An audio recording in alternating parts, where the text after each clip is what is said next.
Как научить детей бережному отношению к природе? В первую очередь нужно быть для них примером. Именно поэтому в школе Амар-Менде начали раздельный сбор мусора, отказались от пластика и стали экономить воду и свет. Мы еще очень тесно работаем в сотрудничестве с фондом «Озеро Байкал». Вот они к нам, представители данного фонда, часто проводят для наших детишек и взрослых мастер-классы, мероприятия и так далее. На этот раз с детьми в рамках проекта «Сберегая сам, научи других» работала экоактивист и педагог Татьяна Никифорова. Она рассказала о важности сбора макулатуры и научила ребят делать из бумажных отходов крафтовые открытки. Много дети от детского творчества остается очень много бумаги, обрезков каких-то, которые попросту, где они у нас оказываются, в мусорном ведре. Но в последнее время мы сейчас в школах устанавливаем коробки такие, для сбора макулатуры, туда дети складывают. Но здесь можно еще и самим из этих отходов, казалось бы, которые только либо выбросить, либо сдать на макулатуру, можно еще сделать самим бумагу.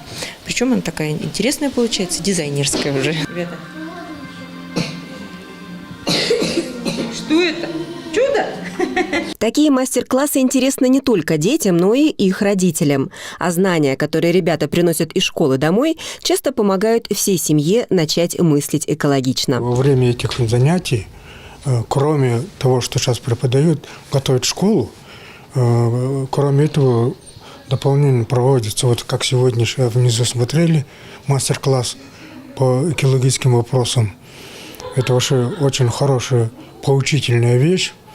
И показывают, мой внук подходил даже, уже потрогав все, как это делается, и бумага из чего делается, как деревья рубятся. Уважение к природе – одна из древних традиций бурятского народа, часть его традиционной культуры. И неудивительно, что во время обучения в этой школе такая тема регулярно появляется.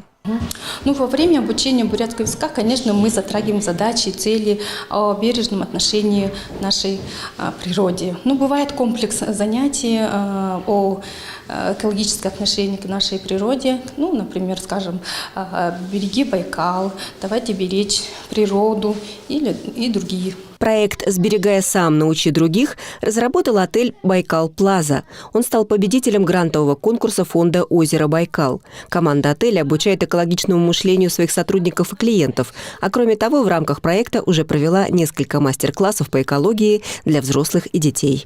Софья Евдокимова, Булат Зандаков. Программа «Вместе», телеканал «Мир Байкал».